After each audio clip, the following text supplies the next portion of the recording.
So, Hare Krishna and welcome everyone to our special class today, which is based on Damodar Leela. This is based on Srimad Bhagavatam, Canto 10, and Chapter 9 and Chapter 10, where this Leela has been described.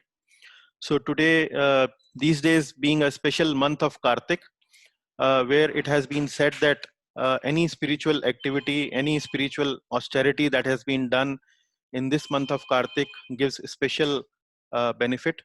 So, and in particular, it has been mentioned that hearing about the pastimes of Lord Damodar, Lord Krishna's another name, is very, very auspicious in this particular month. So, we thought that let us give this spiritual benefit to all the devotees associated with this group. And uh, our regular flow of Bhagavad Gita, we thought that let us discuss about Damodar Leela in this auspicious month of Kartik. So, let us begin with the Mangalacharan prayers. For the Srimad Bhagavatam class, generally we speak a different Mangalacharan prayer, which is based on some verses, selected verses on Srimad Bhagavatam. So, uh, please chant together with me at your respective places while keeping yourself mute. Om Namo Bhagavate Vasudevaya. Om Namo Bhagavate Vasudevaya. Om Namo Bhagavate Vasudevaya. Narayanam Namaskritya Naram Chaiva Narottamam Devim Saraswatim Vyasam Tato Jayam Udirayet. नष्टप्रायेषु भद्रेषु नित्यं भागवत सेवया भगवती युत्तमा श्लोके भक्तिर्भवति नैष्ठिकी कृष्णाय वासुदेवाय देवकी नंदनाय च नंदगोपकुमाराय गोविंदाय नमो नमः। जय श्री कृष्ण चैतन्य प्रभु नित्यानंद श्री अद्वैत गदाधर श्रीवासादि गौर भक्त वृंदा। नमो ओं विष्णुपादाय कृष्णप्रेष्ठाय भूतले श्रीमते इंद्रद्युम्न स्वामिनिति नामिने। नमो ओं विष्णुपादाय कृष्णप्रेष्ठाय भूतले श्रीमते भक्तिवेदांत स्वामिनिति नामिने। नमस्ते सारस्वते देवे गौरवाणी प्रचारिणे निर्विशेष शून्यवादी पाश्चात्य देश तारिणे। So let us begin the class. So in today's class, the slide explains you what are the different activities we are going to do. Most of you who are listening to the class today have already listened the Hindi version of this class this Thursday. But for those who are hearing it for the first time, certainly this will be a first time experience. So in today's class, we will be practically discussing about two chapters from Srimad Bhagavatam. The first chapter is from Canto 10, Chapter 9. The title is Mother Yashoda binds Lord Krishna. And the second chapter is Chapter 10 from Canto 10. And the title of that chapter is The Deliverance of Yamala Arjuna Trees. So both these chapters together comprise of full Damodar Leela. And what we will be doing is we will be going in the flow of Bhagavatam, each verse by verse, not skipping any single verse, and will be narrating the story and the philosophy involved as far as the flow of Bhagavatam has narrated it. But we will also stop at certain places and ponder a little bit more deeply on some key selected verses that are mentioned in in these two chapters. They are philosophically more important and uh, gives a little more deeper insights into the learnings of the past times. And to culminate the program today, we will have small Damodar Ashtakam prayers. We will sing them, and together with that, we will be singing some. We will be performing some Aarti of Lord Shri Damodar. So, with that, let me start narration of the pastime of this wonderful Leela known as Damodar Leela. So, before I go deeper into the pastime, let me give you a little background about this pastime and explain you the meaning of the word Damodar. So Damodar actually is comprised of two words. One is Dam and the other one is Udar. Dam means rope and Udar means belly. So Lord Krishna became very, very famous because of this pastime in which Mother Yashoda uh, tries to bind her son with a rope because of some mischief that he does, and that's what we will hear. What is that mischief? And Lord Krishna became very famous as Damodar, and that is why Mother Yashoda got this name Yashoda. So Yashoda is actually means Yash, and the means giving, and Yash means fame. So she is the one who gave fame to Lord Krishna, who became popularly known as Lord Damodar through this Leela. So in the chapter 9, starts with a very beautiful verse which describes about the uh, situation that was happening in the house of Nanda Maharaj one fine day, what Mother Yashoda was doing. So the verse starts like this: Ekada grahadasishu Yashoda Nanda Gehini Karamantara Niyuktasu Nirmamantha Swayam Dadhi Yani Yani Hagitani Tadbala Charitani Cha Dadhi Nirmanthane Kale Smaranti Tanya Gayata. So, a very beautiful verse spoken by Shukdev Goswami, who is narrating this wonderful Srimad Bhagavatam to King Parikshit. So, he starts this Leela by mentioning that Ekada Grahadasishu. Ekada means once upon a time, and Grahadasishu means the maid servants. Graha means house, and Dasi is the lady servants or the maid servants. So, Ekada Grahadasishu Yashoda Nanda Gehini. Karamantara niyuktasu nirmamantha soyam dadhi. So the second word is the Karamantara niyuktasu. So one fine day, Mother Yashoda Nanda Gehini. Nanda Gehini means the queen of Nanda Maharaj. Yashoda, who is queen of Nanda Maharaj, she delegated all the household activities to the maid servants. Karmantara niyuktasu. She delegated all the work to the maid servants and decided to churn the uh, curd or the yogurt herself. And there was a strong reason why she wanted to churn this yogurt herself.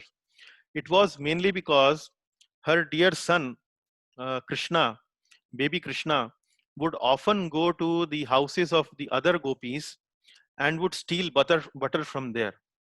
And the gopis would come and complain to Mother Yashoda that your child actually comes to our house and steals our butter, breaks our pots, and does all kind of mischiefs. So Yashoda would always try to defend her son whenever some complaint like that would come to her. But internally she would think that what if they are saying right and my son is actually going to their house and stealing butter? And in order to stop her son going to other houses to steal butter, she decided that maybe I will make a very good quality butter in my own house. And then if I make the quality very nice of this butter, then Krishna won't go to other houses and will be pampered to steal butter there. And then what she did was she collected the milk of some very special cows in the Nanda Maharaj had many cows, hundreds and lakhs of cows Nanda Maharaj had. And but among those various cows, among those numerous cows, there were some selected cows which were known as Padma Gandha cows. Padma Gandha means, Padma means lotus, Gandha means smell. So these cows were selectively fed some very special grass, which was fragrant with the fragrance of lotus flower. So these cows would feed on this very fragrant grass, and as a result of that, the milk that they will give will be fragrant of smell of lotus, of fragrance of lotus. The milk will smell like that. So she will collect some very special milk like that and will boil it and will try to process it, and then uh, after making a curd out of it, she will try to churn butter from that special milk. So that is what is the background behind why Mother Yashoda actually delegated all the household work that particular day to the housemaids, to the maid servants. And she herself decided to churn the yogurt. Nirmamantha swayam dadhi. Yashoda personally starts churning yogurt. But while doing this activity, what was she doing? Yani yani hagitani tadabala charitani cha. Actually, she was singing to herself wonderful and beautiful activities of her child Krishna. So in the Prabhupada, Srila Prabhupada writes in the purport that in the previous days, in the olden days, many times the parents would go to some other poet, hire some poet, and will try to compose poetry based on the activities of their child. And then they will sing throughout the day just to enjoy the activities of their child. So something similar Mother Yashoda was doing. She was actually singing some geets, singing some songs about Tad Tadbal Charitanicha, about the activities, about the Charitra, about the activities and the glories of her son. And then uh, when was she doing this? Dadhi nirmanthane kale smaranti tanya agayata. Dadhi nirmanthane kale. Kale means time. So she was doing all these activities while Dadhi nirmanthan was going on. At the time of Dadhi nirmanthan, she was sweetly engaged and singing herself to her son's beautiful activities. And then there is a description given by Shukdev Goswami what was the appearance of Mother Yashoda, and what was the mood of Mother Yashoda while singing that song. So Shukdev Goswami mentions that she was wearing a beautiful yellow sari, and her waist was tied with a beautiful belt full of ornaments and so on. And while she was singing the glories of her son, milk out of lot of motherly affection started to flowing out of her. And uh, she was at the same time she was doing a lot of effort to pull the churning rope back and forth. And while she was churning this rope, her bangles were tingling, her earrings were moving, and uh, the churning rod, when it was moving inside the butter pot, it was making some sounds like a rhythm of a mridanga drum. So the bangles were tingling like a mridanga, like a kartal. The churning rod was swishing like a and creating sound like a mridanga drum, and the earrings were something like dancing, and Mother Yashoda was singing.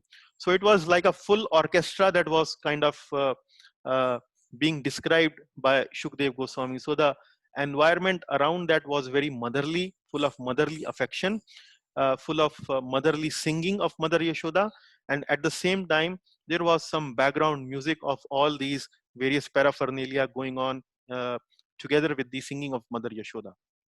Her eyebrows were looking very very beautiful, but because of the hard labor she was doing uh, to glorify and sorry to churn the butter, her face, her hair were fully wet with the perspiration that was oozing out from her from her body. And because she was shaking, because she was moving back and forth, she had decorated her hair with malti flowers. But while she was shaking back and forth, all these malti flowers will sometime fall down from her hair. And like that, with lot of beautiful explanation and with lot of beautiful description about Mother Yashoda, and description about her absorption in the singing of her child Lord Krishna, Shukdev Goswami continues to narrate this pastime. Then what happens is that Lord Krishna, who was sleeping in the nearby room, uh, he woke up. And when he woke up, he found that Mother Yashoda wasn't there at the bedside when he woke up. Normally, what would happen that whenever in the day, whenever in the morning, Krishna would wake up, he would always find Mother Yashoda by his side. But this time he found that Mother Yashoda was absent and she was not there. Immediately he got this curiosity, or he wanted to go to her mother, go to his mother. And he started looking, and then started and understood that mother was sitting outside and churning churning the yogurt. So he was very, very hungry. He was feeling very hungry at that time, and both for the milk and both for the affection of the mother, he became very, very hungry.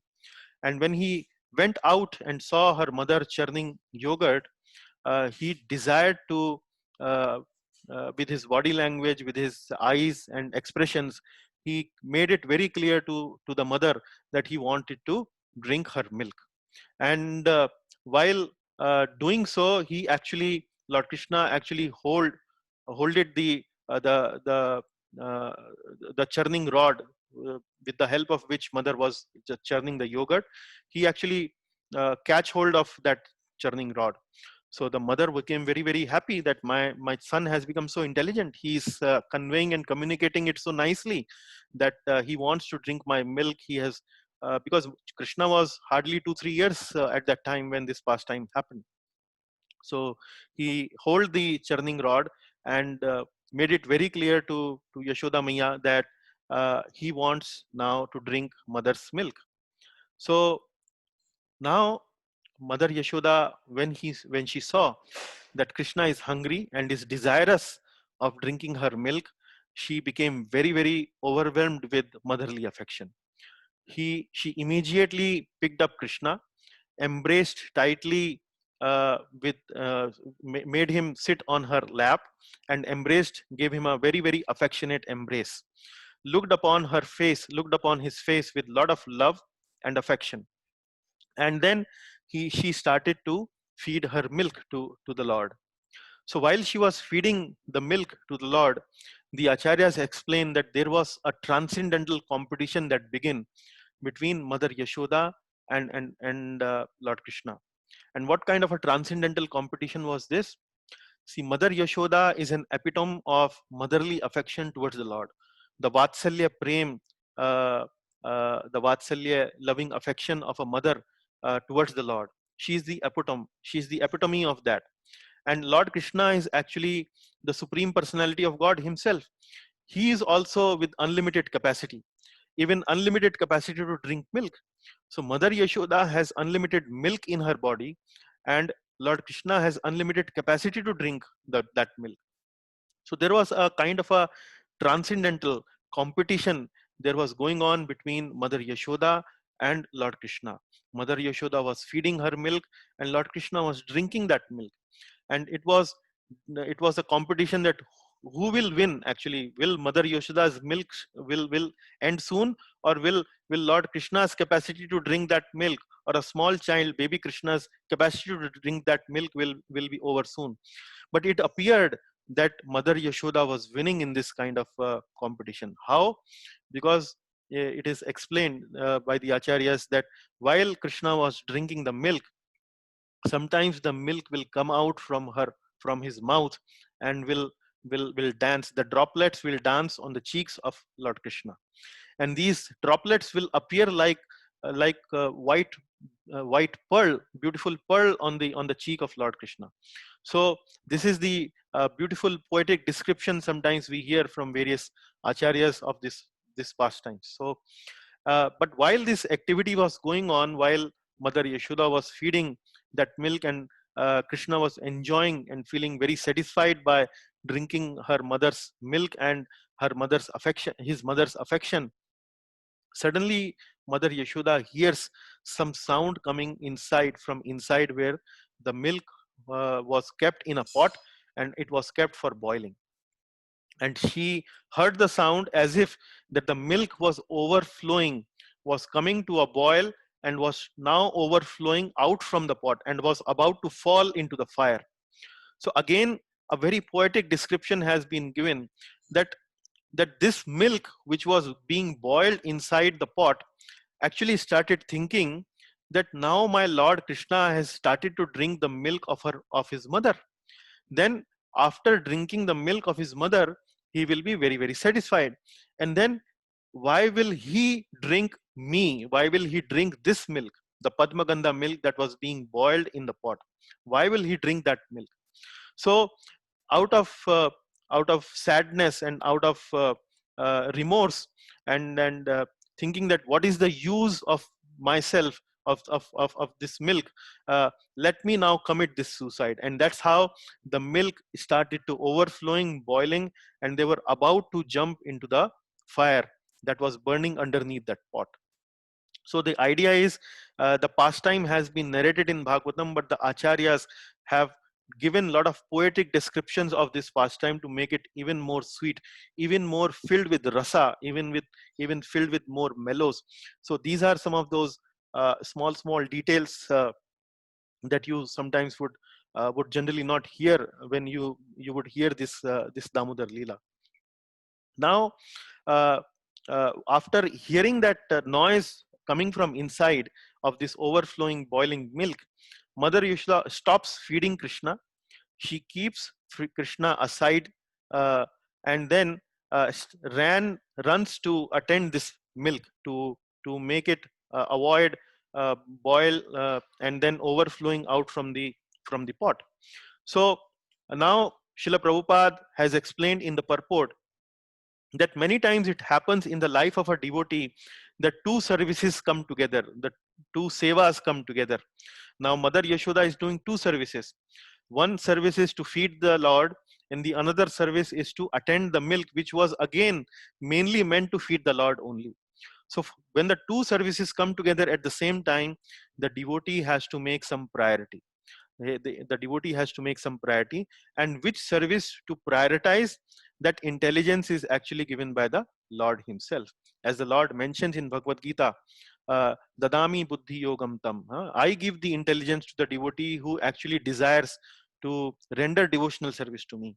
So that is what happened this time. Mother Yashoda thought that that particular milk, I should save it. I have uh, collected it with so much of effort, and I have collected it to make a nice fragrant butter out of it so that Krishna will be fully satisfied. So she decided to stop one service of feeding Krishna and attended to another service, which was to prevent the milk from overboiling. But what happened in this activity? When Mother Yashoda kept Krishna aside, Krishna was still not fully satisfied by drinking her mother's milk.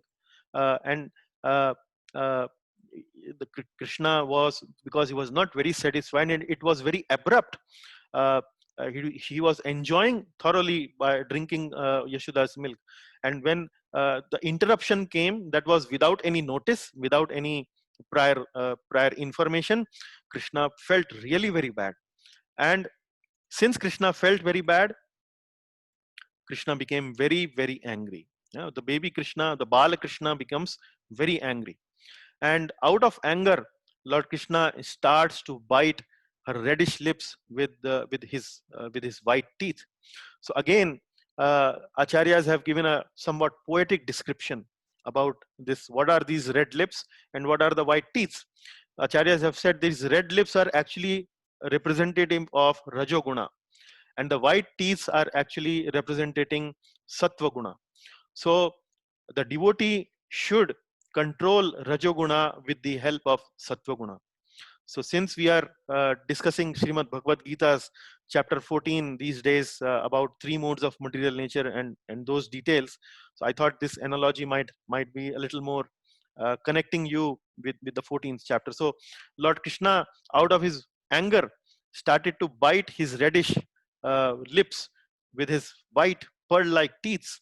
And then, as young children would sometimes would fill their eyes with false tears out of anger, just to attract the attention of their parents, Lord Krishna also started crying and filled his eyes with false tears.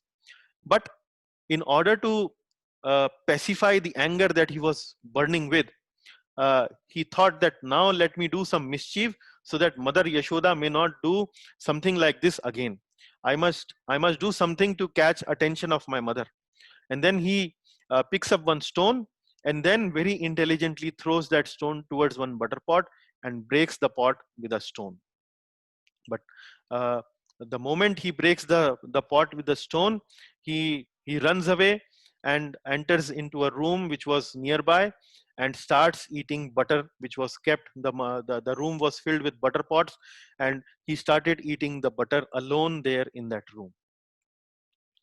Now what happens?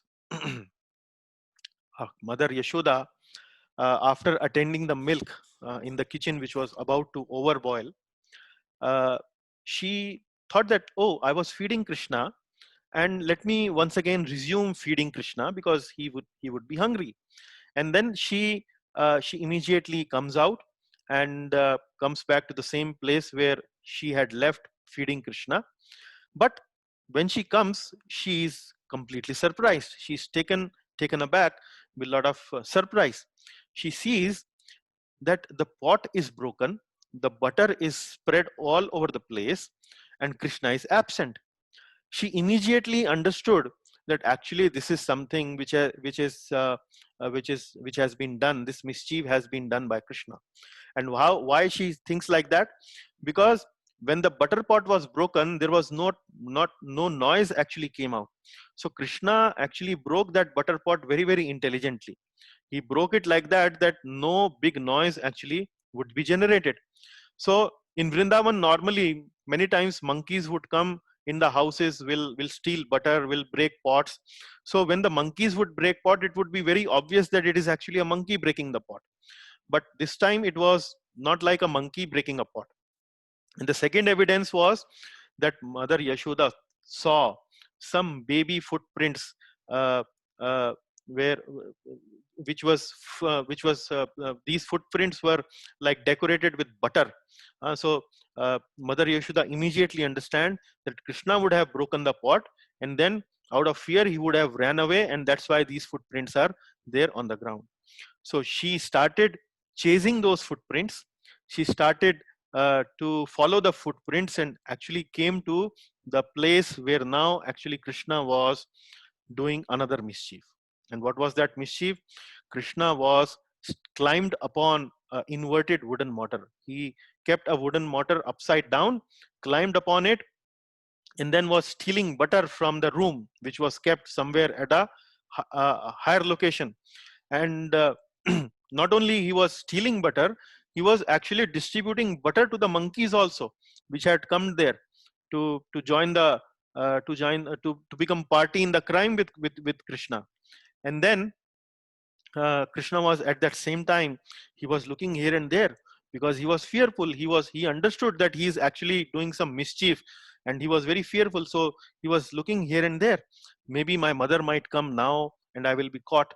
So but Krishna, Yashoda uh, uh, cautiously, very stillily, uh, uh, very quietly came from behind and approached Krishna, and actually she also had a stick in her hand. And when Krishna uh, saw Mother Yashoda, immediately he became very, very frightened. So this all happened in a very surprised way. Mother Yashoda appeared before Krishna when Krishna was not expecting that Mother Yashoda would come there. And now Krishna sees a stick in the hand of Mother Yashoda. He immediately becomes very, very frightened. Now my mother is becoming very, very angry. She is not in a good mood. She already has a stick in her hand. Now we have to do something. I have to save myself.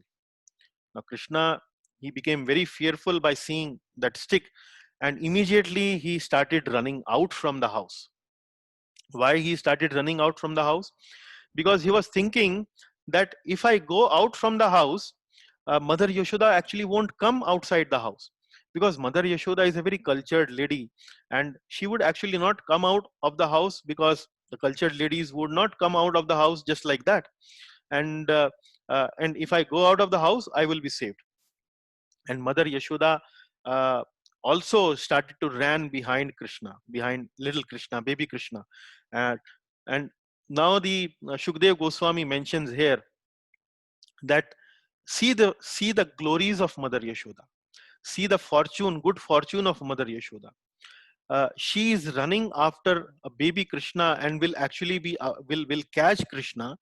uh, just by running few meters, she will catch Krishna, and that Krishna she will catch, who is not caught by yogis and gyanis by doing so much of austerities for years and for many, many births and for many, many ages.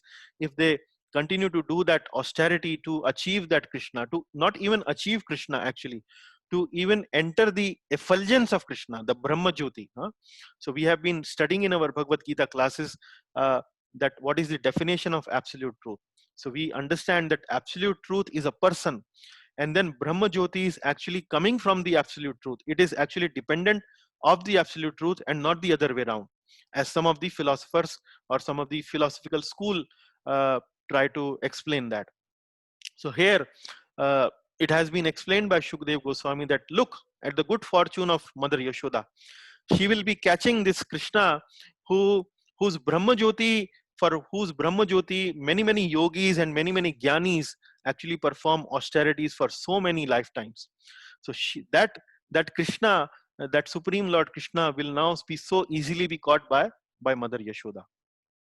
So but Shukdev Goswami explains here that Krishna, being a baby boy, he immediately ran, and he ran very swiftly.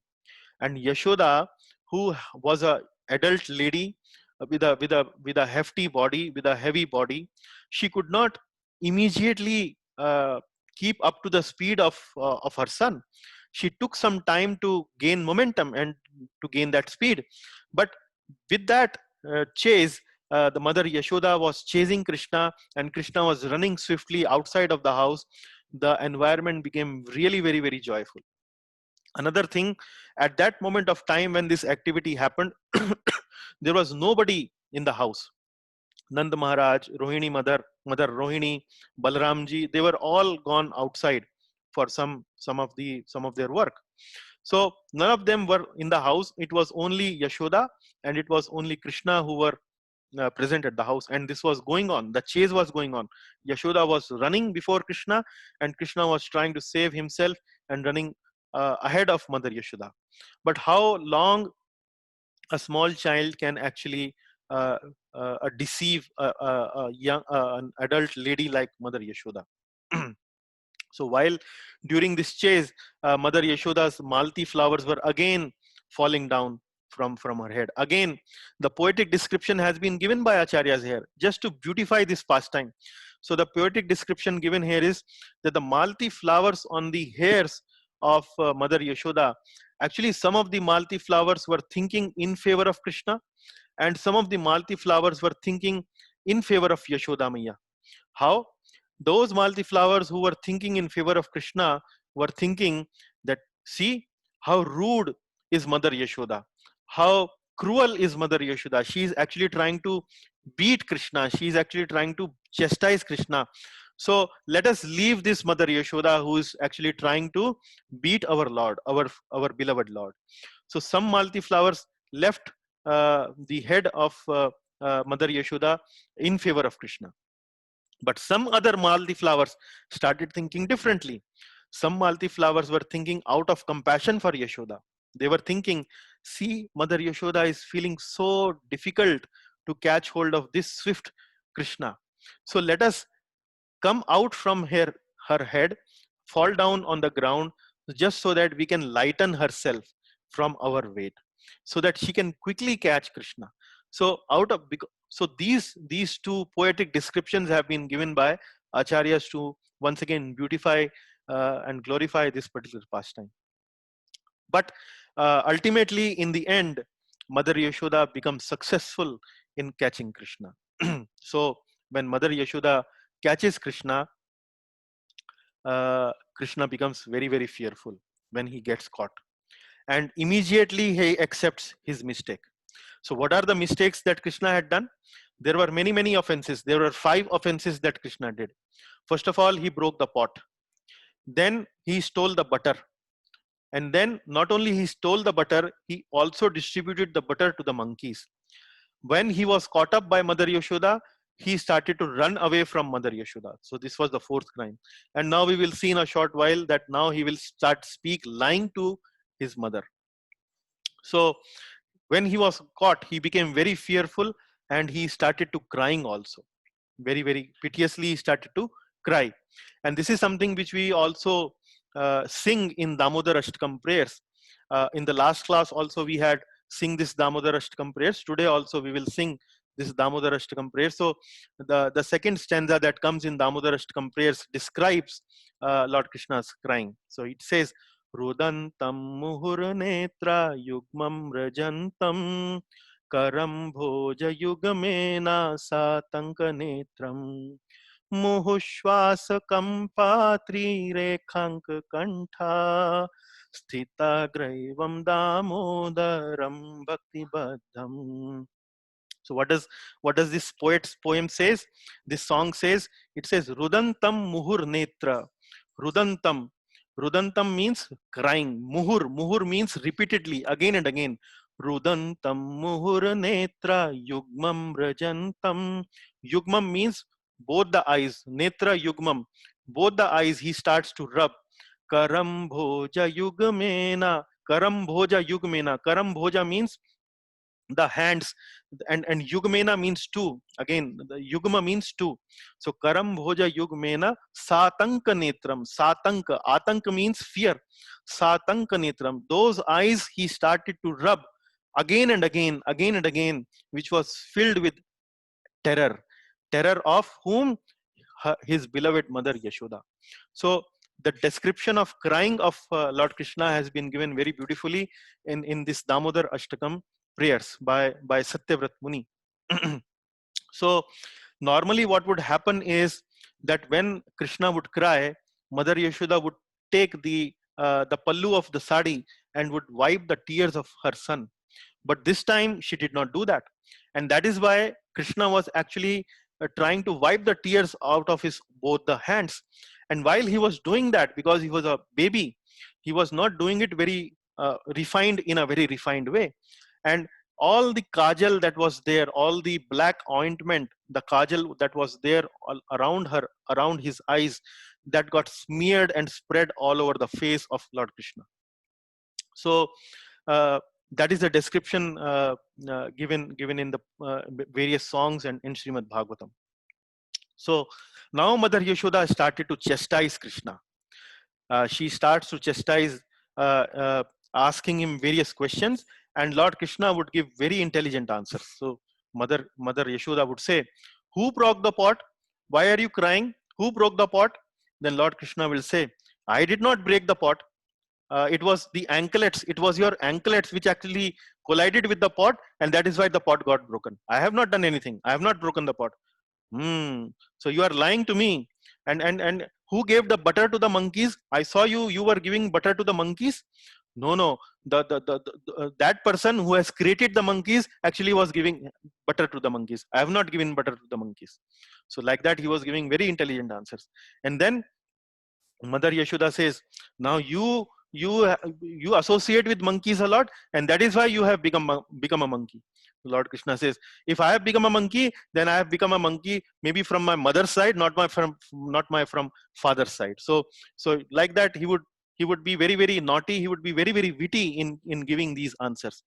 And then if you call me monkey, then I'm going out from this house. I'm going to the forest. I will be residing with the monkeys only if you are doing like that to me. So like that, there was a very transcendental, very sweet exchange of transcendental fight between the mother, who is epitome of Vatsalya, and with her son Krishna, who is actually the epitome of Godhead, who is the supreme personality of Godhead. So this time of pastime happened just to increase the affection of the attraction of the devotees of the Lord towards the Lord himself. So when this exchange was going on, and Lord Krishna was saying that I am going to go out, I am going to associate with the monkeys now, I will go out, the Mother Yashoda became fearful. Mother Yashoda became worried. What if Krishna actually goes to the forest and starts associating with monkeys? Now let me do something. Otherwise he might run away from the house. And then she throws away her stick, and she decides, now I will bind Krishna as a punishment, so that he doesn't do any mischief, and also at the same time he doesn't run away from the house. Then she throws away her stick and tries to tie him. And in this all these disturbing situation between mother and the son, there was Lord Krishna was crying a lot, and he was screaming. He was screaming, "Oh, Mother Rohini, where have you gone? Come see what Mother Yashoda is doing to me. She is actually binding me to this mortar. Please come and save me. This is not good. I have not done anything." Like that, he was making all those kind of screaming. And then, when she was screaming like that, the gopis in the neighborhood, they heard that screaming of Krishna. They started wondering that every day Krishna would actually come to our houses, do all kind of mischiefs, break our butter pots, pinch our children, do all kind of naughty activities, and now looks like something something wrong today has happened in Mother Yashoda's own house. Every day when we go and complain to Mother Yashoda, Yashoda wouldn't listen to us. Now Mother Yashoda actually is tasting the same thing which we are tasting every day in our houses. So let us go and watch the fun. Let us see what's going on. And then many neighboring gopis started to gather around the scene where all this activity between Mother Yashoda and Lord Krishna actually was going on. So now what happens is Mother Yashoda decides to bring a rope and tries to tie the belly of Lord Krishna. But to her immense surprise, she starts to find that the rope is fallen 2 fingers too short. She decides to add more rope to it, but still 2 fingers too short. She gets more rope, even more rope, still short. Now she decides to bring and add all the ropes in the house to that rope, but still Krishna could not be tied. Still the rope was 2 fingers too short. Now, what does this indicate? This indicates that the Lord's pastimes are actually achintya. The Lord's pastimes are actually transcendental. In fourth chapter of Bhagavad Gita, ninth verse, we have been studying in our Gita classes, where Lord Krishna says, Janma karma cha me divyam evam yo veti tatpataha tyaktva deham punarjanma neti mameti sorjuna. So Lord says, Janma karma cha me divyam. So the Janma of the Lord is divyam. We have already understood in our Janmashtami classes. In our Janmashtami class, when we organize that class, how Lord appear as Chaturbhuj, how Lord appear with all of ornaments decorated on his body. So it was not an ordinary birth. So the Lord's Janma is transcendental. The Lord's Janma, the birth is divya. And similarly, the Lord's activities are also divya. The Lord's activities are also transcendental. So sometimes people ignore these pastimes. Sometimes people ignore all these leelas or the activities, saying that this is illogical. This is some poet's imaginations. This is some author's imagination that is there. This is some simply a work of literature. But my dear devotees, we need to understand that for the Lord, who is actually creating multiple universes, innumerable universes, infinite universes from his body, who can do all that activities, what is the difficulty for such a Lord to make a finger, to make a rope fall short by 2 fingers? Nothing.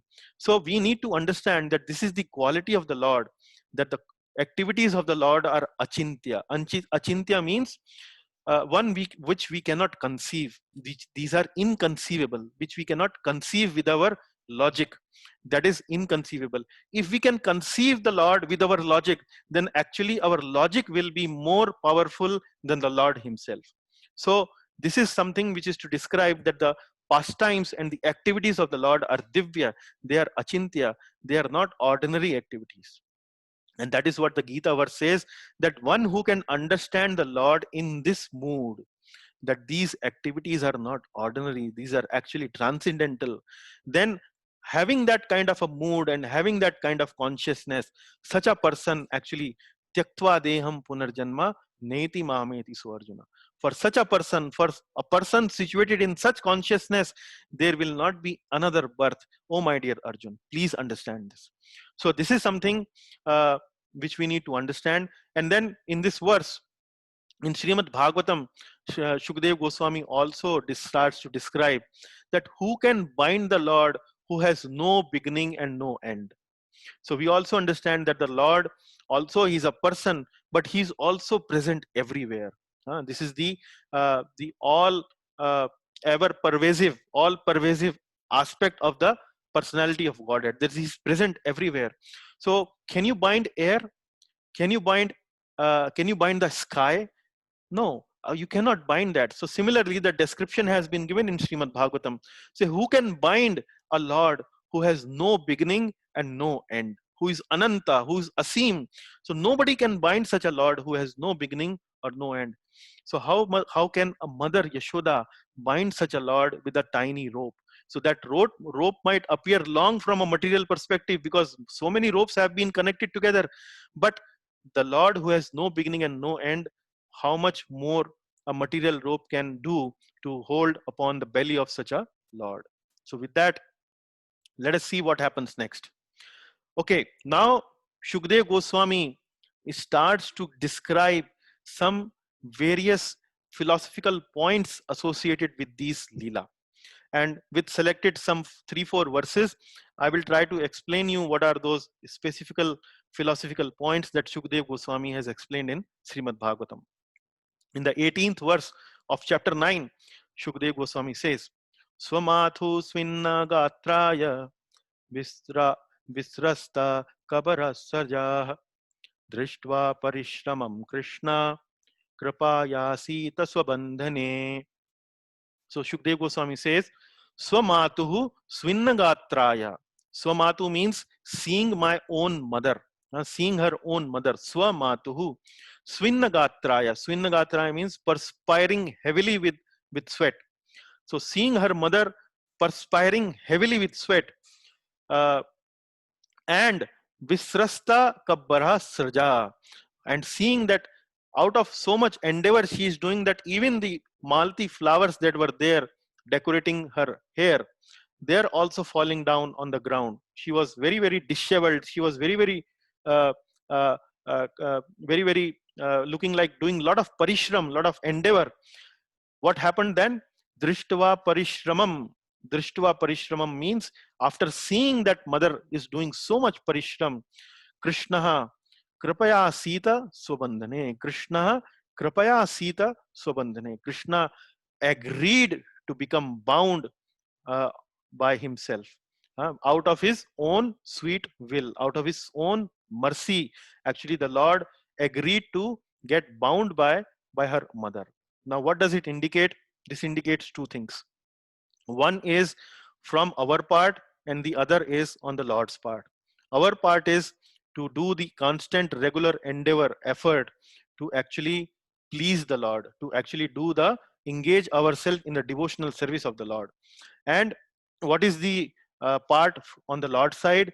When the Lord seeing the devotee or the living entity doing so much endeavor, actually the Lord becomes pleased by that endeavor. And out of the sweet mercy, out of the kripa of the Lord, then that kripa actually doesn't see any disqualification. That kripa doesn't see any disqualification. It is something very similar.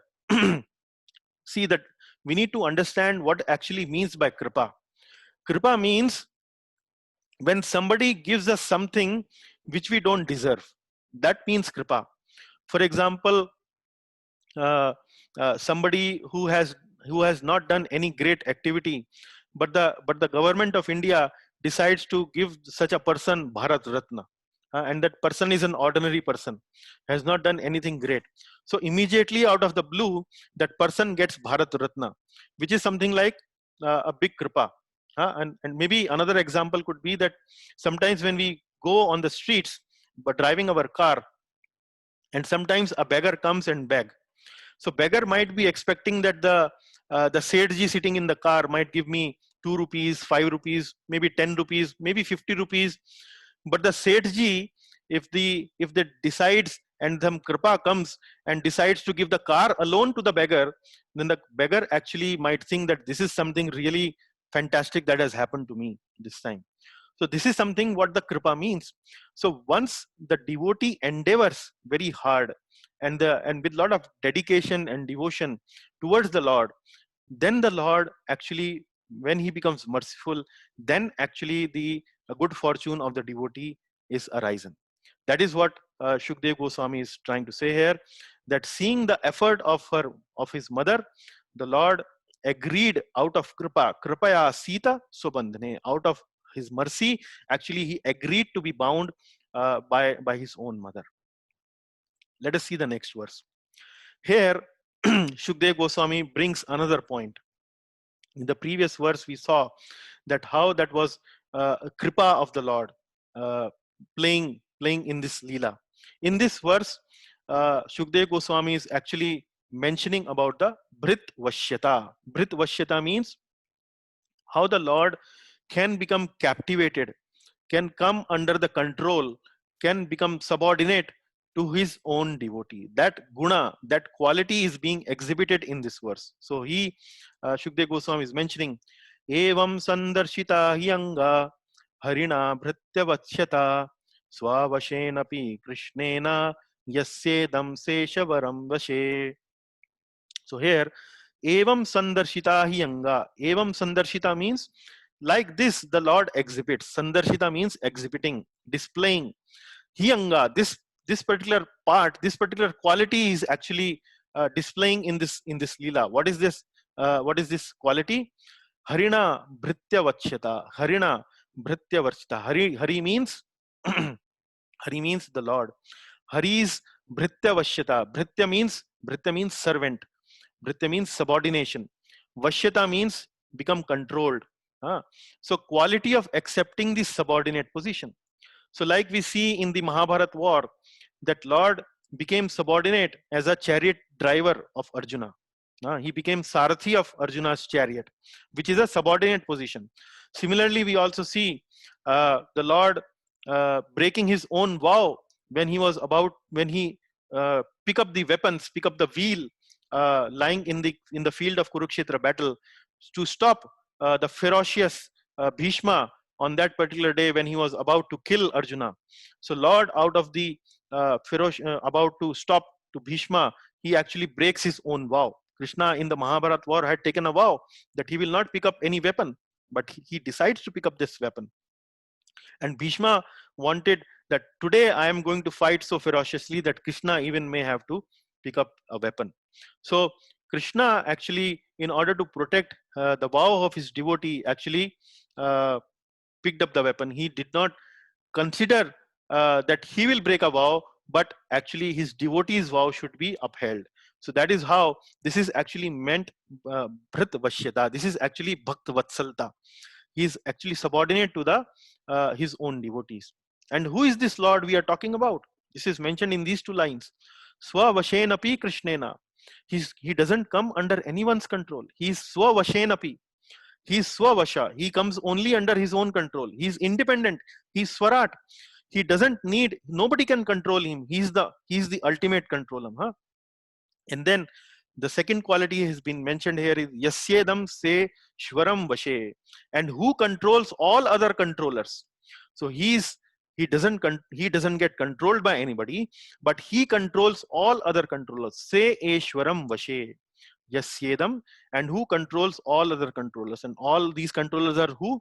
These are various Devi Devatas that we have studied in Bhagavad Gita, where the Lord is saying that this is the cosmic manifestation, and in this cosmic governance, I actually appoint many demigods, Devi Devatas, to help me control these activities of the cosmic manifestation. So this is being mentioned that he controls the all other devatas, rather getting controlled by anybody. He's actually the ultimate controller.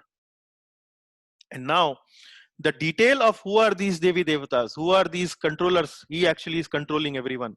He's mentioning here, Nemam Virinchano, Nemam Virincho na bhavo, na Shri Rapyanga Samshraya, Prasadam lebhire gopi yattat prapa vimuktidat. So here he's saying, the verse actually is describing the good fortune of Mother Yashoda. And he's saying that this good fortune is actually not available even to Lord Brahma, Virincho. na bhavo. Bhavo means Lord Shiva. Neither to Lord Shiva. Na Shrir Apyanga Samshraya. Apyanga Samshraya means my own better half, his own better half, Shri, who is Lakshmi ji. Lakshmi ji is the consort of Lord Krishna. So neither Brahma nor Shiva nor even Lakshmi ji, who is the better half of Lord Krishna himself. So see the good fortune of Yashoda. This good fortune is not available even to Virincho, na Bhavo, na Shrir, neither to Brahma nor Shiva, nor to Lakshmi ji. And this good fortune, the prasadam means the mercy. This good fortune, this has been now awarded to this Gopi, this Lebhire Gopi, this Yashoda, yat tat prapa vimuktidat. That has been given to him, given to her by none other than by Vimuktidat, by the person who is the deliverer of everyone. So this is the good fortune of Mother Yashoda. So we can see that in verse number 18, 19 and 20, there are some very nice philosophical points that Shukdev Goswami is mentioning here for our benefit. And then finally, in the 21st verse, the Lord once again repeats the same message that we have been repeatedly hearing Srimad Bhagavad Gita. He's saying that the Lord is actually attainable only by bhakti. And he's saying here, Nayam Sukhapa Bhagavan Dehi Nam Gopika Sutah Jnani Nam Chatma Bhutanam Yatha Bhakti Yatha Bhakti Matam Iha. So he's explaining that Lord is not accessible to various other type of people. Who are these people? Dehinam. Dehinam means whose religion is actually that body is everything. So Dehinam means materialists who are always situated in the bodily conception of life. And then Jnaninam. Jnaninam means those who are Jnani yogis, who are mostly uh, meditating on the impersonal aspect of the absolute, who are always engaged in reading Upanishads and doing meditation on the impersonal, Nirakar, Nirvishesh, Brahman. And then Chatma Bhutanam. Chatma Bhutanam is the meditators, the yogis, the dhyan yogis who go into meditation, and also they actually meditate upon the Paramatma feature of the Lord. So the Lord is not attainable by Dehinam, by Jnaninam, by Chatma Bhutanam, but he is only attainable by Bhaktim Matam Iha. Those who are devoted like Mother Yashoda. Those who are this Gopika Sutta means Yashoda Nandan. This Yashoda Nandan gives that sukha, gives that real pleasure, not to Dehinams, not to Jnaninams, not to yogis, but only to the Bhaktivan, Bhakti Matam, who have devotional inclination toward the Lord. So he is easily accessible only to his devotees. Now, what has happened is that Lord Krishna has been bound by Mother Yashoda, and his Mother Yashoda has become busy inside the house doing various activities. But Lord Krishna is now alone with the mortar and with the rope bound around his belly. Now Balaramji comes to the scene. He sees Krishna in a bounded condition. And when he sees Krishna in a bound condition, he starts to speak to Krishna. Oh Krishna, who has bound you? Who has that audacity to bind you like this? Did that person did not know that you are the supreme personality of Godhead? Please tell me who has bound you like this. So he was roaring like a lion in front of Krishna. Tell me who has bound you, and I will see to it that this person is taught a nice lesson. And then Krishna quietly tells to Balaram, actually it is Mother Yashoda. So as soon as Balaram hears about Mother Yashoda, a short while ago who was roaring like a lion, becomes like a mild cat. And then he tries once again, he goes inside and pleads with Mother Yashoda. Mother Yashoda, don't you know who is Krishna? He's the avatari. He's actually the source of all incarnations. He's the source of Matsya incarnation. He's the source of Varaha incarnation. He's the source of Narsimha incarnation. Don't you know that? Acha, he's the source of all incarnation. But who are you? Mother Yashoda says, me, I'm Sankarshana, I'm Ananta, I'm Shesha. So really, Now just keep quiet. If you speak like that, I'm going to beat you and bound you also. Just get lost from here. And then Balaramji could not speak anything in front of Mother Yashoda. So just see, this is the loving exchanges that the Lord Balaramji and Krishna are showing together with the dear devotee, their own mother, Mother Yashoda.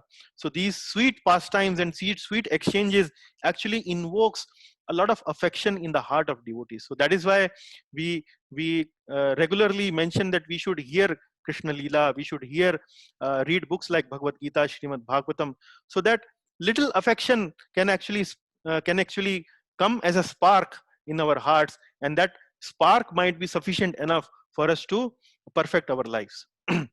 So this is what happened. And then uh, uh, when Balramji goes out, then Krishna observes that there are two trees in the courtyard, and these two trees are actually twin Arjuna trees.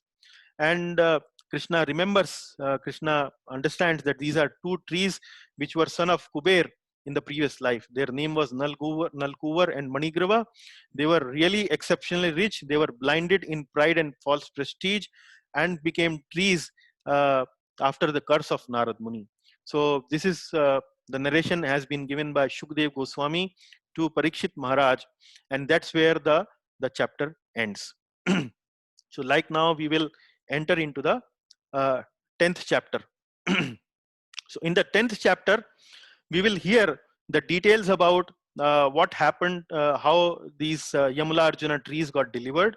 So when Shukdev Goswami narrated about the situation or the background about uh, that Krishna actually observed these two trees who were Nal Kuber and Manigriva in the previous life and became trees by the curse of Narad, Parikshit Maharaj presents a question before Shukdev Goswami. Oh Shukdev Goswami, please tell me what was that abominable act that Manigriva and Nal Kuber did uh, in the past life, so that Narad Muni actually cursed them to become trees.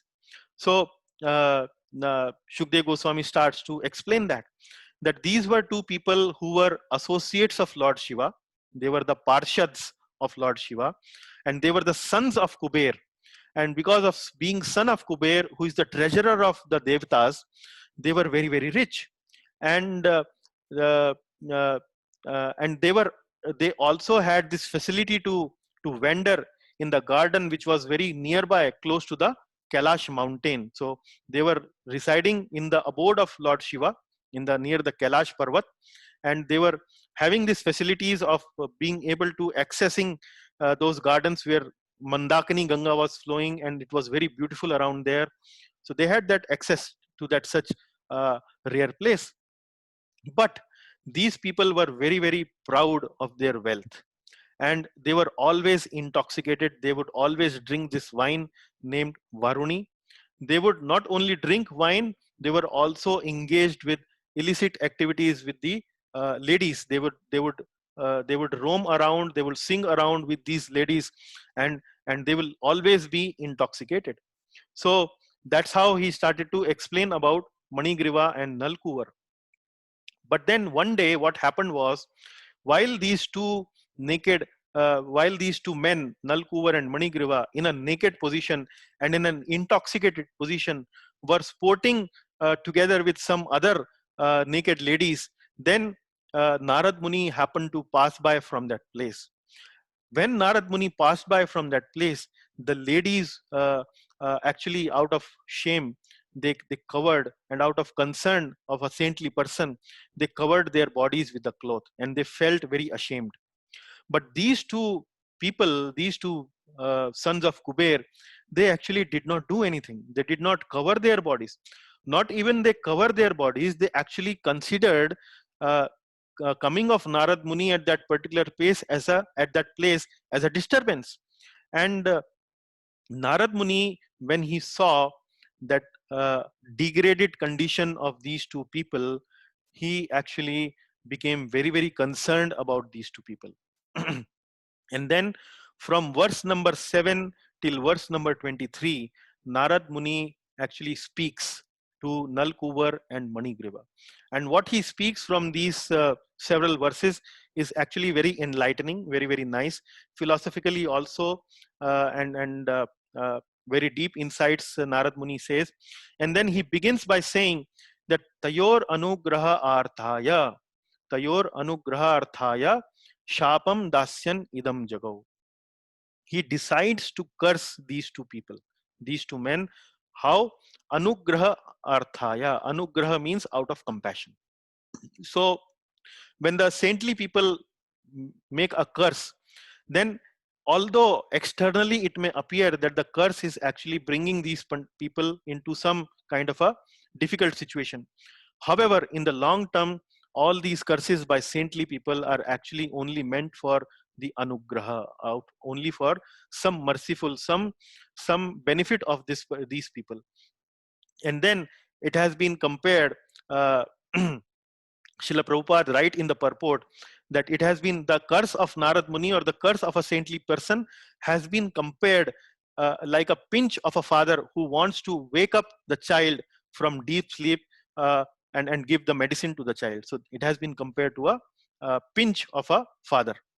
Then Narad Muni gives an elaborate narration to Nalkuvar and Manigrava. He speaks before giving that curse to these two people. So first of all, what he says the dangers of pride from wealth. And in the verse, it has been mentioned that out of many opulences, these opulences could be beauty, bodily beauty. These opulences could be birth in a very aristocratic family. This opulence could be very high education, a very lot of shiksha, lot of high education. But among all these opulences, the opulences that bewilders the witch, that bewilders the most, is actually the attraction of riches, attraction of wealth. So Prabhupada also mentioned in the purport that between Rajoguna and Tamoguna, actually it is the Rajoguna which binds the people the most. So we have three gunas: Sattva Guna, Rajoguna, and Tamoguna. So the two other gunas, which is Sattva and Tama, the Rajoguna actually binds most of the people. And that's where he's saying that it is the attraction of the riches, attraction of lot of wealth, that bewilders most of the people. And a person, if he's uneducated, who is not spiritually enlightened, and he will easily become puffed up in the wealth, and by becoming puffed up in the wealth, he will typically waste the wealth in wine, women, and gambling. And that is something which is a very common sense observation that we see in our day-to-day life also. Many times we see people who have not seen anything which is very who have not seen difficulties in their life, who are born with a silver spoon in their teeth, in their mouth. Sometimes they don't appreciate their good fortune, and actually starts to plunder the wealth in all kind of abominable activities. And then Narad Muni also mentions about killing of animals, how some people like that, who are very rich and pride of wealth, actually become whimsical in killing poor animals. And they don't even understand that how much sinful this killing of animals can actually bring to them, how much sin this killing of animals can bring in their next birth. So like you see here in the picture, a person is trying to kill a animal, and here the animal has been shown, the face has been shown like a human, and the human's face has been shown like an animal. So there, once again, Srila Prabhupada mentions in the purport that actually when a person kills an animal whimsically, just to for the taste or for entertainment, then the animal actually also becomes eligible to kill that person in the next life. And that is what the meaning of the word mamsa means. Mamsa actually is mam sa. Mam means me, sa means that. Like I have killed you in this life and I am eating you, similarly in the next life you can kill me and eat me. So this is mamsa. So this is Narad Muni speaks about the danger of wealth, how by the danger of wealth, people sometimes even become so irresponsible that they start killing poor animals. And by this wealth, by this pride of wealth, people even forget the ultimate purpose of life. The ultimate purpose of life, or the ultimate purpose this body has been given by the Supreme Lord, is to inquire about the higher purpose. And it is not meant for any sinful activities. A person of who is very proud of the wealth forgets that this body is destructible, and uh, considering this body out of his pride that it will not destroy is simply an example of foolishness. So people who are very proud of wealth, they are generally not inclined towards spiritual activities. So in our life, the spiritual activities and the material activities, they cannot go together. We have to if we have to become successful in the spiritual domain, we have to stop our attraction towards material domain. Now it doesn't necessarily mean that we have to leave our material life. This means we have to leave the attraction and the attachment toward the material life, and we should be connected to the material life as a dutiful person, as a dutiful clerk who is counting notes in the bank. So the clerk counts the notes in the bank, doesn't consider that the notes are his, but simply out of duty he counts the note.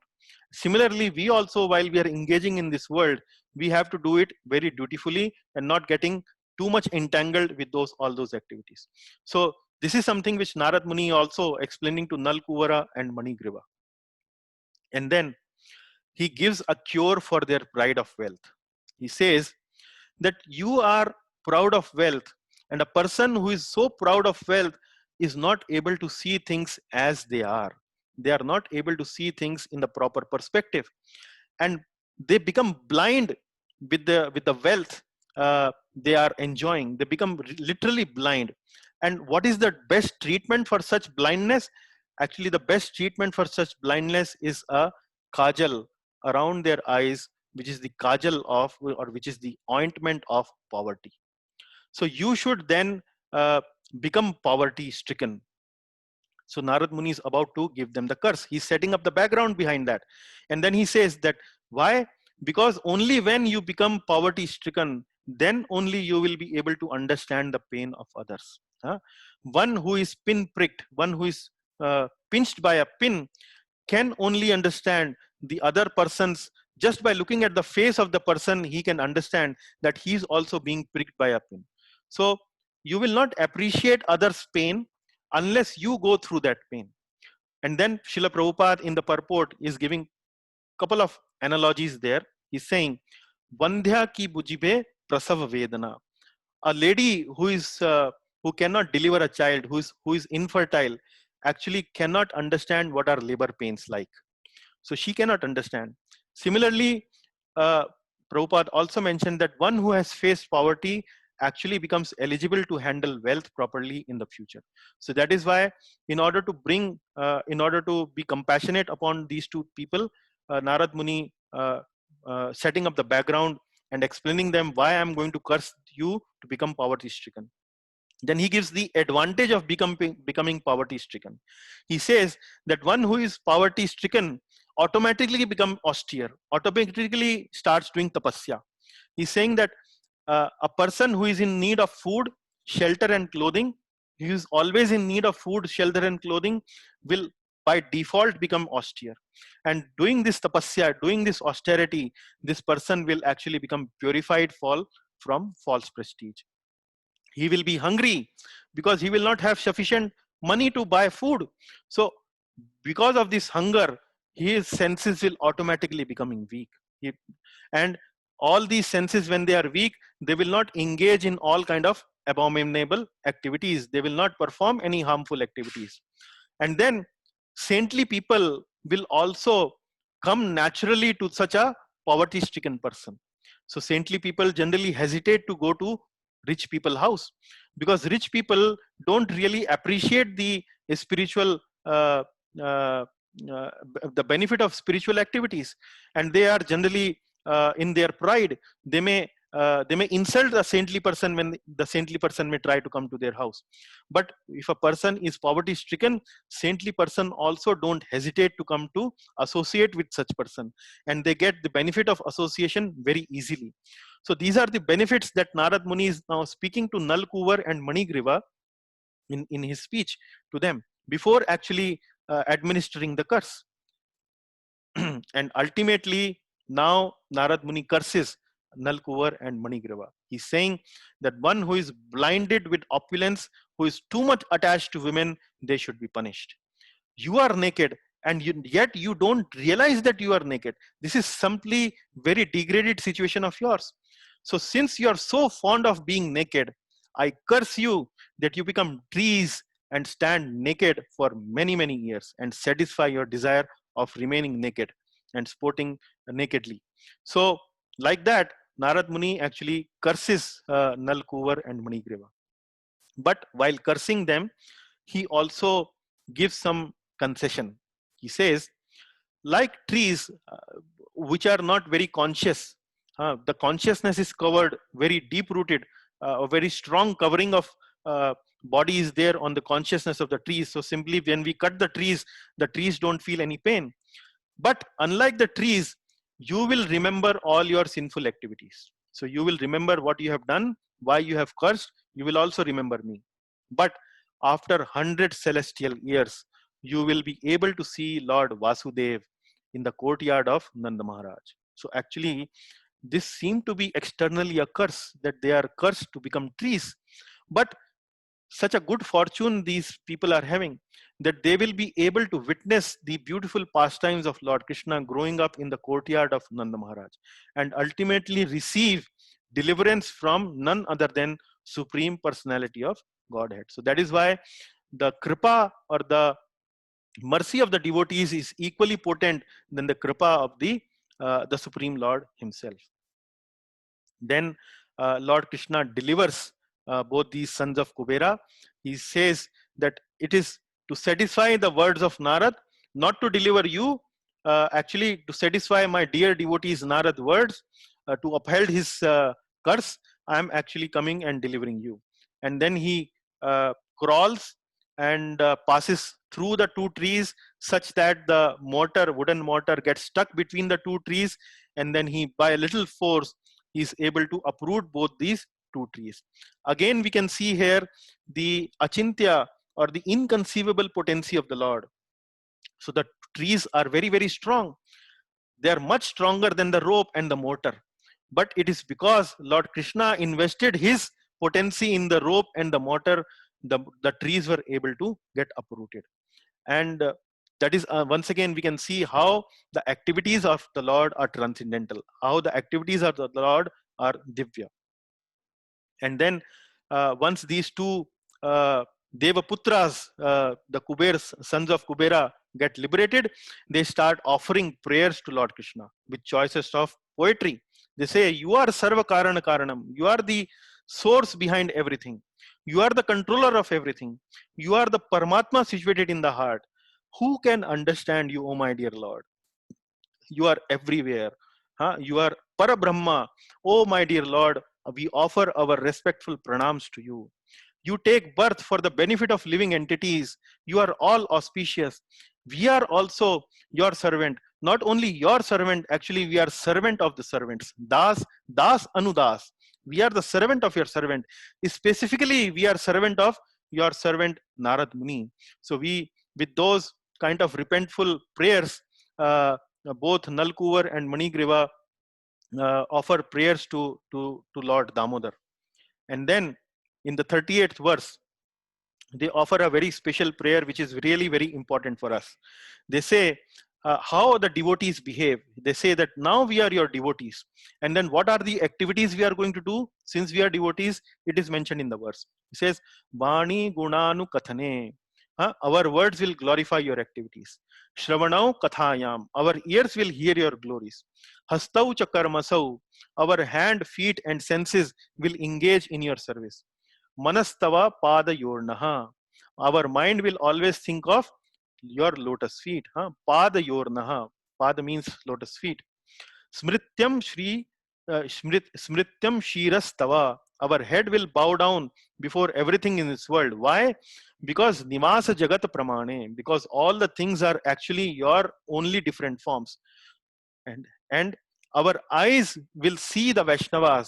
Drishtihi satam darshane. Why? Because astu bhavat tanunam. Because they are non-different from you. So we will serve the devotees.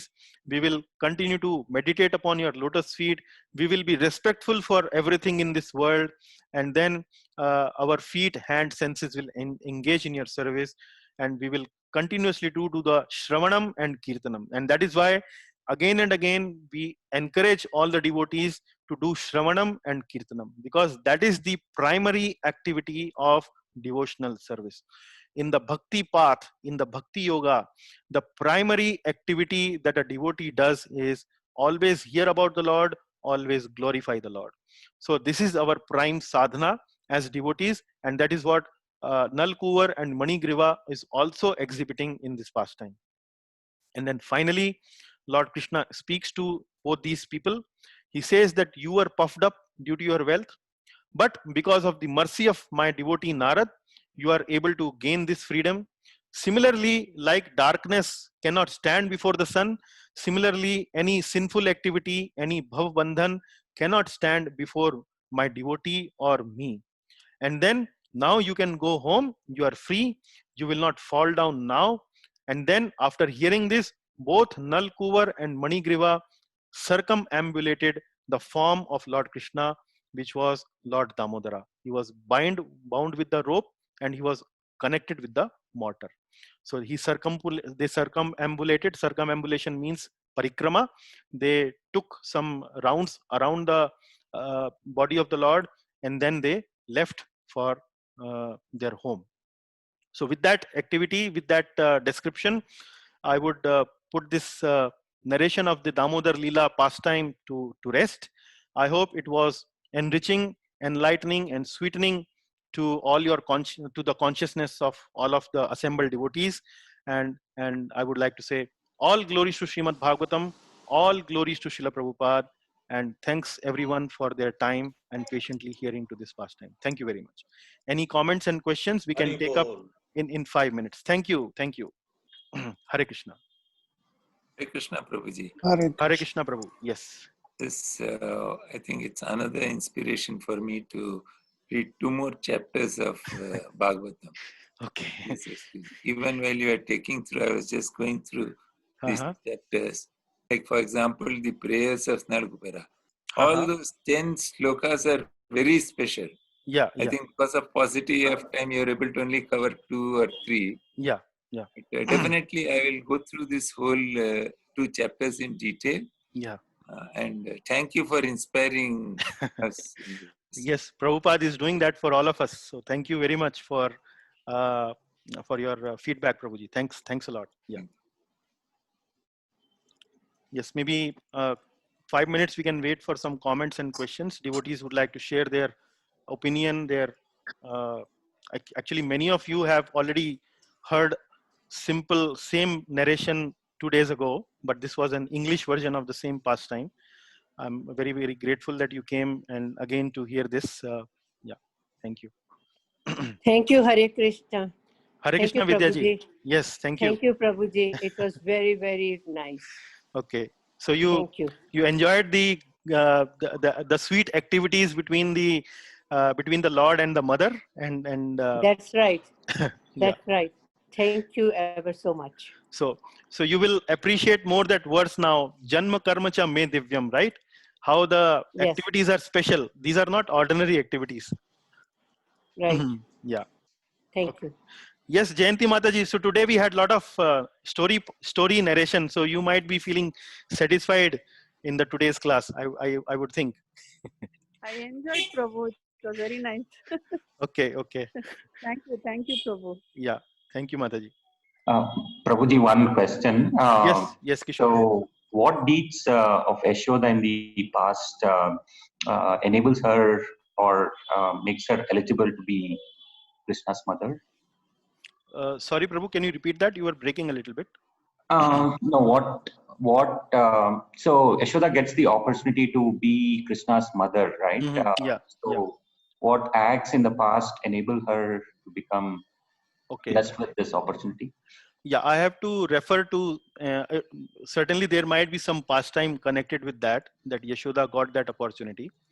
Like we had studied in the Janmashtami class, the background behind Devaki's getting this opportunity to give birth to Lord Krishna. So she was in their previous life were Vrishni Garbha, and then in the previous life they were, I think, Gautama and sorry, maybe I'm forgetting the name. Uh, uh, uh, I'm forgetting the name. This was Aditi and And Kashyapa. Aditi and Kashyapa, right? Aditi and Kashyapa. So something similar might be some connection between Yashoda, also the past life, that she got this opportunity to actually become motherly affection of Krishna. So the Shastras actually put Yashoda's position above Devaki's position. Actually, we are too tiny to compare like that, but I'm just sharing what I have read in some of the purports by Acharyas, that sometimes Yashoda's position has been explained as higher than Devaki's position, that she actually got the good fortune of associating and dealing with the Lord in such a personal way. Yeah. But I am not aware of that pastime right now, but certainly there might be some story or some pastime behind that. Like it is there for Devaki. Okay, okay. Yeah. So, Prabhuji, just one difference between Devaki and Yashoda, which I have read, subject to correction. Yeah. So, Devaki knew that Lord was her son, but by Lord's mercy, Yashoda was not aware that the Lord was her son. Yeah. And so she was able to enjoy that real maternal affection. It's a normal mother-son relationship she was enjoying. Yeah. So here the concept of Yog Maya is explained many times, that when the Lord comes with the pure devotees, when he's dealing with them, he covers their understanding that he is the Lord by his Yog Maya potency. So if you read 26th verse of 7th chapter in Bhagavad Gita, where Lord mentions about that he covers the understanding of the devotee by his Yog Maya. Now this Yog Maya also has another form which is known as Mahamaya, and the Mahamaya potency of the Lord covers the living entities and makes them forgetful about the Lord. But Yog Maya potency covers the pure devotees, and that's why these pure devotees are able to deal with the Lord in a way not considering them as Supreme Personality of Godhead. And that is why the Lord enjoys the dealings with these pure devotees. So that is Yog Maya versus Mahamaya concept is also there, which I read in the purport by Srila Prabhupada. Yeah. So I hope maybe any last comment or question if devotees might have. Hare Krishna, Prabhu. Yes, Jivan Radha Govind Prabhu. Yes, Prabhuji. Hare Krishna. Hare Krishna, Prabhu. Lot of very, actually, you have covered the exhaustive two chapters of Bhagavatam, you know. Yeah. Very nicely covered. Lot of takeaway points are not one or two. Okay. You also quoted the reference of various Bhagavad Gita shlokas and how it is linked and all that. It was really a wonderful class. Really, we enjoyed, and a lot of takeaway points are there. My pleasure. Thank you Prabhu. very much, Prabhu. You're so it was a very nice class. Okay. You're so senior to us. No, I was keeping my Bhagavatam book also with me. I was just referring also. And all the points are very nicely, and all the things were explained, and all in a crisp way. And it was really a good class, Prabhu. Lot of takeout points are there. Thank you. We really enjoyed the class, Prabhu. Thank you. It will be very useful, Prabhu. Thank you, Prabhuji. Hare Krishna, Prabhu. Thanks for the Hare blessings. I really appreciate and feel blessed. Thanks you. Hare Krishna, Prabhu. Okay, thank you. Okay, so I would then like to take the permission of the devotees just to do a small ghee lamp offering. The idea is mainly to inspire the devotees to do the similar ghee lamp offering on a daily basis to Lord Damodar. You can take a picture of Lord. Even if you don't have the picture of the Lord, maybe you can offer it to the form of Lord Krishna, just in case you don't have that picture. or and then sing the Damodar Ashtakam together while you are offering the ghee lamp. So that is very, very auspicious. It's a small austerity, but this small austerity, as the Shastras has explained, has very rich dividends in this specific month. Although we should consider doing this service to the Lord always with this enthusiasm, but some special extra endeavor in this month might be good for our spiritual growth. So with that, maybe I will like to request my wife Namita to help us sing the Damodar Ashtak in the background. I will be displaying the prayers and will be displaying the altar at our house where we have kept a small murti of Lord Yashoda Damodar for the devotees to have darshan and just to observe the arti, the auspicious arti ceremony of the lordships. So kindly give us maybe 1 or 2 minutes before we can finally arrange things. I will now shift the screen, the slides to Damodar Ashtakam prayers.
हरे कृष्णा। श्री श्री राधा दामोदर भगवान की जय। जय। नमामीश्वरं सच्चिदानन्दरूपं लसत्कुण्डलं गोकुले व्रजमानं। नमामीश्वरं सच्चिदानन्दरूपं लसत्कुण्डलं गोकुले व्रजमानम्। यशोदभियुलुकलाधवमानम् परमृष्टामत्यन्ततो धृतगोप्या रुदन्तमुहुर्नेत्रयुग्मं मृजन्ताम् करम्बुजायुगलेन शतङ्कनेत्रम्। मुहुश्वासकम्पातीरे कङ्ककण्ठा सीताग्रैवं दामोदरं भक्तिबद्धम्।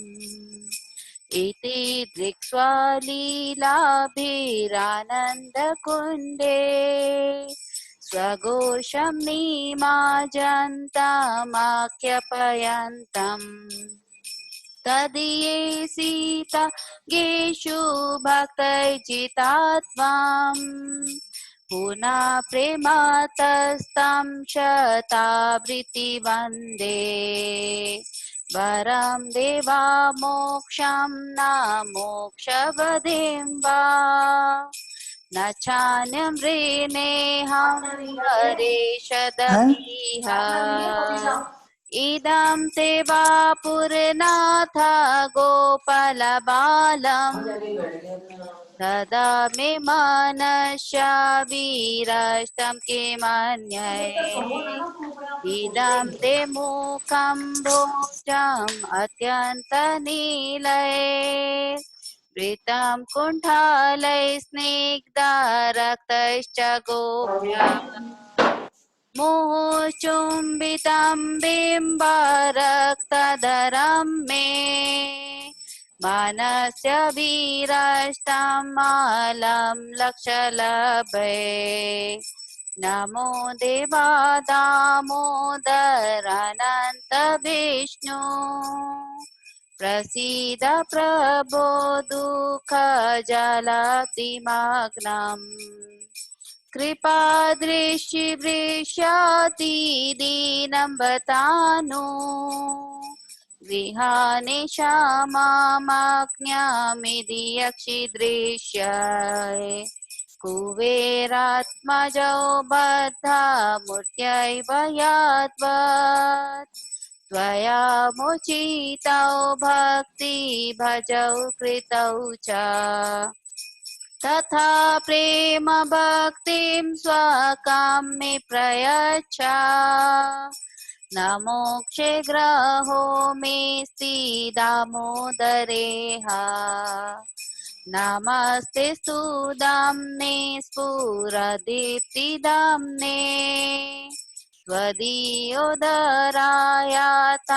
विश्वस्य दाम्ने नमो राधिकायै त्वदीयप्रियायै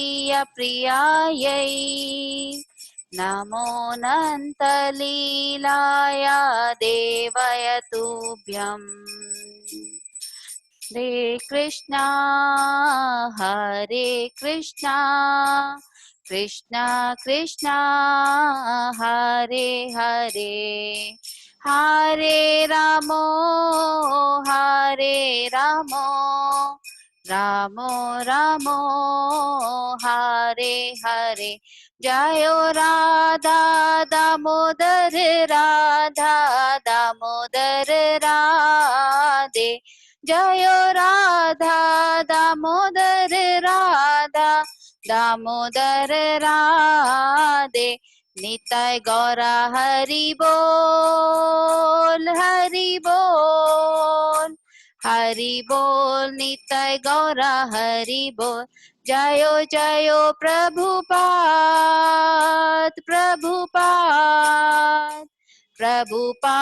जयो जयो प्रभुपाद जयो जयो गुरुदेव